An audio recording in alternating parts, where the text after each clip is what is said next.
ಬೆಂಗಳೂರು ದಕ್ಷಿಣ ವಿಧಾನಸಭಾ ಕ್ಷೇತ್ರದ ದೊಡ್ಡಕಮ್ಮನಹಳ್ಳಿಯಲ್ಲಿ ಮಾಜಿ ಸಿಎಂ ಕುಮಾರಸ್ವಾಮಿ ದಿನಸಿ ಕಿಟ್ ವಿತರಣೆ ಮಾಡಿದ್ರು. ಈ ವೇಳೆ ಕೊರೋನಾ ರೂಲ್ಸ್ ಅನ್ನೋದು ಲೆಕ್ಕಕ್ಕೆ ಇಲ್ಲದಂತಾಗ್ಬಿಟ್ಟಿತು.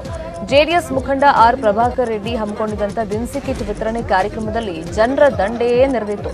ಹಲವರು ಮಾಸ್ಕ್ ಹಾಕಿರಲಿಲ್ಲ, ಸಾಮಾಜಿಕ ಅಂತರ ಅನ್ನೋದು ಮೊದಲೇ ಇರಲಿಲ್ಲ. ಒಮ್ಮೆಲೆ ಸಾವಿರಾರು ಮಂದಿ ಬಂದಿದ್ದರಿಂದ ನೂಕುನುಗ್ಗಲು ಉಂಟಾಗಿತ್ತು.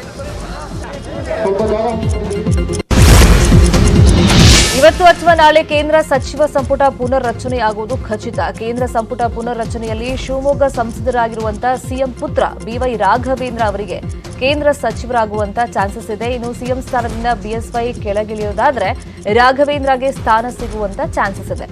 ಕೇಂದ್ರ ಸಂಪುಟದಲ್ಲಿ ರಾಜ್ಯಕ್ಕೆ ಯಾವಾಗಲೂ ಕಡಿಮೆ ಅಂದ್ರೂ 4 ಸ್ಥಾನಗಳು ಸಿಗ್ತಾ ಇದ್ವು. ಸುರೇಶ್ ಅಂಗಡಿ ನಿಧನದ ಬಳಿಕ ಕೇಂದ್ರ ಸಂಪುಟದಲ್ಲಿ ರಾಜ್ಯದ ಇಬ್ಬರೇ ಸಚಿವರಿದ್ದಾರೆ. ಒಬ್ರು ಡಿವಿಎಸ್ ಮತ್ತೊಬ್ರು ಪ್ರಹ್ಲಾದ್ ಜೋಶಿ. ಇದೀಗ ಪುನರ್ರಚನೆಯಲ್ಲಿ ರಾಜ್ಯದ ಇಬ್ಬರಿಗೆ ಸ್ಥಾನ ಸಿಗುವಂತ ಸಾಧ್ಯತೆಗಳಿದೆ.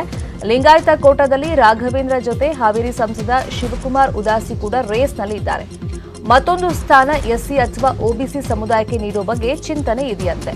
ಎಸ್ಸಿ ಕೋಟಾದಲ್ಲಿ ಕಲಬುರಗಿ ಸಂಸದ ಉಮೇಶ್ ಜಾಧವ್ ಅಥವಾ ಒಬಿಸಿ ಕೋಟಾದಲ್ಲಿ ಬೆಂಗಳೂರು ಕೇಂದ್ರ ಸಂಸದ ಪಿಸಿ ಮೋಹನ್ಗೆ ಅದೃಷ್ಟ ಖುಲಾಯಿಸುವಂತ ಸಾಧ್ಯತೆ ಇದೆ. ಜ್ಯೋತಿರಾದಿತ್ಯ ಸಿಂಧಿಯಾ, ಅಸ್ಸಾಂ ಮಾಜಿ ಸಿಎಂ ಸೋನುವಾಲಾ, ಬಿಹಾರದ ಮಾಜಿ ಡಿಸಿಎಂ ಸುಶೀಲ್ ಮೋದಿ ಸಂಪುಟ ಸೇರುವಂತ ಸಾಧ್ಯತೆ ಇದೆ. ಇನ್ನು ಕೇಂದ್ರ ಸಂಪುಟಕ್ಕೆ ಯಾರನ್ನ ತೆಗೆದುಕೊಳ್ಬೇಕು ಅನ್ನೋದು ಪ್ರಧಾನಿ ಮೋದಿ ಅವರ ನಿರ್ಧಾರ ಅಂತ ಹೇಳಿ ಕೇಂದ್ರ ಸಚಿವ ಪ್ರಹ್ಲಾದ್ ಜೋಶಿ ಹೇಳಿಕೆಯನ್ನ ಕೊಟ್ಟಿದ್ದಾರೆ. ನಮ್ಮ ಸರ್ಕಾರದಲ್ಲಿ ಯಾರು ಸಚಿವರಾಗ್ತಾರೆ ಅನ್ನೋದು ಮೊದಲೇ ಗೊತ್ತಾಗೋದಿಲ್ಲ, ಸಚಿವರಾದ ಮೇಲೇನೇ ಗೊತ್ತಾಗುತ್ತೆ ಅಂತ ಹೇಳಿದ್ದಾರೆ. ಸಿಎಂ ಪುತ್ರ ರಾಘವೇಂದ್ರ ಕೇಂದ್ರ ಸಂಪುಟಕ್ಕೆ ಸೇರ್ಪಡೆ ವಿಚಾರದಲ್ಲಿ ಪ್ರತಿಕ್ರಿಯೆ ಕೊಟ್ಟಿರುವಂತ ಜೋಶಿ, ಆ ಬಗ್ಗೆ ನನಗೇನು ಗೊತ್ತಿಲ್ಲ, ಸಂಪುಟಕ್ಕೆ ಯಾರನ್ನ ತೆಗೆದುಕೊಳ್ತಾರೋ ಗೊತ್ತಿಲ್ಲ, ಪ್ರಧಾನಿ ನಿರ್ಧಾರ ಮಾಡ್ತಾರೆ ಅಂತ ಹೇಳಿದ್ದಾರೆ. ಇನ್ನು ರಾಜ್ಯದಲ್ಲಿ ನಾಯಕತ್ವ ವಿಚಾರದಲ್ಲಿ ಪರೀಕ್ಷೆ ಬರೆದಂತ ವಿವಿಯ ಅರುಣ್ ಸಿಂಗ್ ಅದಕ್ಕೆ ಉತ್ತರ ಕೊಡ್ತಾರೆ. ಅವರು ವಿವಿಯ ವಿಸಿ ಆಗಿರ್ತಾರೆ ಅಂತ ಹೇಳಿಕೆ ಕೊಟ್ಟಿದ್ದಾರೆ ಜೋಶಿ. ಪ್ರಧಾನಮಂತ್ರಿಗಳು ಯಾವಾಗ ತೀರ್ಮಾನ ಮಾಡ್ತಾರ ಅವಾಗ ಸಚಿವ ಸಂಪುಟದ ವಿಸ್ತರಣೆ ಅಥವಾ ಸಚಿವ ಸಂಪುಟದ ಪುನರ್ರಚನೆ ಆಗ್ತದೆ. ಯಾರನ್ನ ಬಿಡ್ತಾರೆ, ಯಾರನ್ನ ಇಟ್ಕೋತಾರೆ, ಇದು ಯಾವುದರಲ್ಲಿ ಕೂಡ ಏನು ತೀರ್ಮಾನ ಯಾರಿಗೆ ಎಷ್ಟು ಗೊತ್ತಾಗಬೇಕು ಅಷ್ಟೇ ಗೊತ್ತಾಗ್ತದೆ. ಹಾಗಾಗಿ ಈ ಪ್ರಶ್ನೆಗೆ ಉತ್ತರಿಸಲಿಕ್ಕೆ ನಾನು ಅರ್ಹ. ರಾಜ್ಯ ಕಾಂಗ್ರೆಸ್ ಆಂತರಿಕ ಕಿತ್ತಾಟ, ಸಿಎಂ ಸೀಟ್ ರೇಸ್ ಮಧ್ಯೆ ಮತ್ತೊಂದು ಬೆಳವಣಿಗೆ ನಡೆದಿದೆ. ಮೊನ್ನೆ ರಾತ್ರಿ ಪರಮೇಶ್ವರ್ ಜೊತೆ ರಹಸ್ಯ ಸಭೆ ನಡೆಸಿದ್ದ ಕಾಂಗ್ರೆಸ್ನ ಹಿರಿಯ ನಾಯಕರಾದ ಕೆಎಚ್ ಮುನಿಯಪ್ಪ ಹಾಗೂ ಬಿಕೆ ಹರಿಪ್ರಸಾದ್ ನಿನ್ನೆ ಸಂಜೆ ದೆಹಲಿ ಹೋಗಿದ್ದಾರೆ. ಹಿರಿಯ ನಾಯಕರ ಬಣದ ಸಭೆ ಬೆನ್ನಲ್ಲೇ ಇವರಿಬ್ಬರು ದೆಹಲಿಗೆ ಹಾರಿರೋದು ಕುತೂಹಲವನ್ನು ಮೂಡಿಸಿದೆ. ಮುಂದಿನ ಮುಖ್ಯಮಂತ್ರಿ ಜಟಾಪಟಿಯನ್ನ ಹಿರಿಯ ನಾಯಕರ ಬಣ ಗಂಭೀರವಾಗಿ ಪರಿಗಣಿಸಿದೆ. ಇದೇ ಸಂಬಂಧ ರಾಷ್ಟ್ರೀಯ ನಾಯಕರು ಹೈಕಮಾಂಡ್ ನಾಯಕರ ಜೊತೆ ಇವರಿಬ್ಬರು ಮಾತುಕತೆ ನಡೆಸುವಂತ ಸಾಧ್ಯತೆ ಇದೆ. ಸಿದ್ದರಾಮಯ್ಯ ವಿರುದ್ಧ ಇವರಿಬ್ಬರು ಹೈಕಮಾಂಡ್ಗೆ ದೂರು ನೀಡೋ ಸಾಧ್ಯತೆ ಇದೆ. ಕಾಂಗ್ರೆಸ್ನಲ್ಲಿ ಸಿದ್ದರಾಮಯ್ಯ ಹಾಗೂ ಡಿಕೆ ಶಿವಕುಮಾರ್ ನಡುವಿನ ಸಿಎಂ ರೇಸ್ ಮಧ್ಯೆ ದಲಿತ ಸಿಎಂ ಚರ್ಚೆ ಕೂಡ ಶುರುವಾಗಿದೆ. ಡಾಕ್ಟರ್ ಜಿ ಪರಮೇಶ್ವರ್ ಕೂಡ ಸಿಎಂ ರೇಸ್ಗೆ ನುಗ್ಗಿಬಿಟ್ಟಿದ್ದಾರೆ. ಮೊನ್ನೆ ರಾತ್ರಿ ಕೆಎಚ್ ಮುನಿಯಪ್ಪ ಹಾಗೂ ಬಿಕೆ ಹರಿಪ್ರಸಾದ್ ಜೊತೆ ರಹಸ್ಯ ಮಾತುಕತೆ ನಡೆಸಿದ್ದ ಪರಮೇಶ್ವರ್ ನಿನ್ನೆ ಸಂಜೆ ಕೆಪಿಸಿಸಿ ಮಾಜಿ ಅಧ್ಯಕ್ಷ ದಿನೇಶ್ ಗುಂಡೂರಾವ್ ಜೊತೆ ಕೆಲ ಗಂಟೆಗಳ ಕಾಲ ಮಾತುಕತೆಯನ್ನು ನಡೆಸಿದ್ದಾರೆ. ಸದಾಶಿವನಗರದ ಪರಮೇಶ್ವರ್ ನಿವಾಸಕ್ಕೆ ಬಂದಿದ್ದ ದಿನೇಶ್ ಗುಂಡೂರಾವ್ ಮಾತುಕತೆ ನಡೆಸಿರುವುದು ಕುತೂಹಲವನ್ನು ಮೂಡಿಸಿದೆ. ಸಿದ್ದರಾಮಯ್ಯ, ಡಿಕೆ ಶಿವಕುಮಾರ್, ಪರಮೇಶ್ವರ್ ಮಧ್ಯೆ ಮುಂದಿನ ಸಿಎಂ ಯಾರು ಅನ್ನೋ ಕಿಚ್ಚು ಜೋರಾಗಿರೋ ಹೊತ್ತಲ್ಲೇ ಎಂಬಿ ಪಾಟೀಲ್ ಕೂಡ ಉರಿಯೋ ಬೆಂಕಿಗೆ ತುಪ್ಪವನ್ನ ಸುರಿದಿದ್ದಾರೆ. ನಾನು ಕೂಡ ಸಿಎಂ ಅಭ್ಯರ್ಥಿಯೇ ಅನ್ನೋ ಮೂಲಕ ಕಾಂಗ್ರೆಸ್ನ ಮುಂದಿನ ಸಿಎಂ ಯಾರು ಚರ್ಚೆಗೆ ಮತ್ತಷ್ಟು ಕಾವನ್ನ ಏರಿಸಿದ್ದಾರೆ.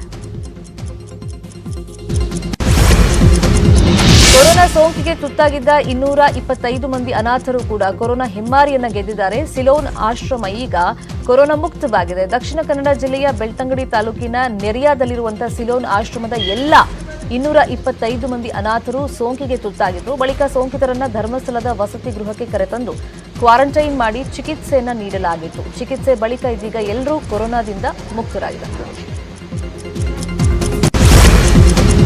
ಆನ್ಲೈನ್ ಕ್ಲಾಸ್ ಕಾಲದಲ್ಲಿ ಗದಗ ಜಿಲ್ಲೆಯ ಗ್ರಾಮೀಣ ವಿದ್ಯಾರ್ಥಿಗಳು ನೆಟ್ವರ್ಕ್ ಸಮಸ್ಯೆಯಿಂದ ಪರದಾಟವನ್ನ ಪಡ್ತಾ ಇದ್ದಾರೆ. ಗದಗ ತಾಲೂಕಿನ ಕಬಲಾಯತಹಟ್ಟಿ ಗ್ರಾಮದಲ್ಲಿ ಮೊಬೈಲ್ ನೆಟ್ವರ್ಕ್ ಸಮಸ್ಯೆ ಇದೆ. ನೆಟ್ವರ್ಕ್ ಸಿಗಬೇಕು ಅಂದ್ರೆ ಮನೆ ಮಾಳ್ಗೆ ಹತ್ತಬೇಕು, ಹೊಲ ಗದ್ದೆಗಳ ಕಡೆ ಹೋಗಬೇಕಾಗತ್ತೆ.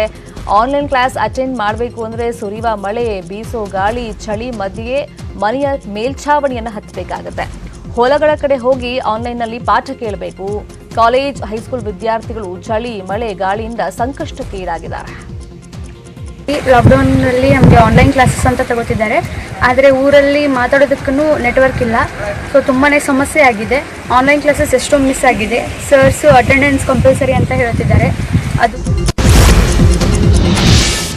ಬೆಂಗಳೂರಿನ ಮಾಜಿ ಕಾರ್ಪೊರೇಟರ್ ರೇಖಾ ಕದಿರೇಶ್ ಹತ್ಯೆ ಪ್ರಕರಣದಲ್ಲಿ ಮೇಜರ್ ಟ್ವಿಸ್ಟ್ ಸಿಕ್ಕಿದೆ. ಹತ್ಯೆಯಾದ ರೇಖಾ ಕದಿರೇಶ್ ನಾದಿನಿ ಹಾಗೂ ನಾದಿನಿಯ ಮಗನ ಬಂಧನವಾಗಿದೆ. ರೇಖಾಪತಿ ಕದಿರೇಶ್ ಅವರ ಸಹೋದರಿ ಮಾಲಾ ಹಾಗೂ ಆಕೆಯ ಪುತ್ರ ಅರುಳ್ ಅರೆಸ್ಟ್ ಆಗಿದ್ದಾರೆ.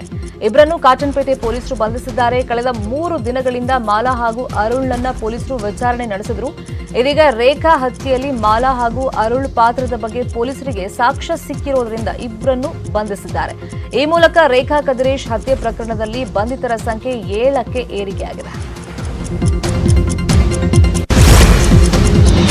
ಆಂಧ್ರ ತೆಲಂಗಾಣದಲ್ಲಿ ಸದ್ದು ಮಾಡಿದ ಆನಂದಯ್ಯ ನೀಡುತ್ತಿರುವಂತಹ ಆಯುರ್ವೇದ ಔಷಧಿ ಈಗ ರಾಜ್ಯಕ್ಕೂ ಬಂದಿದೆ. ಕೊರೋನಾ ಮುಕ್ತಿಗಾಗಿ ವಿಜಯನಗರ ಜಿಲ್ಲೆಯ ಹೊಸಪೇಟೆ, ಕಮಲಾಪುರ ಹಾಗೇನೆ ಕೊಪ್ಪಳದ ಆನೆಗುಂದಿ, ಕಿಷ್ಕಿಂಧ, ಅಂಜನಾದ್ರಿ ಬೆಟ್ಟದಲ್ಲಿ ಜನರಿಗೆ ಈ ಔಷಧಿಯನ್ನ ಉಚಿತವಾಗಿ ವಿತರಣೆ ಮಾಡಲಾಗಿದೆ.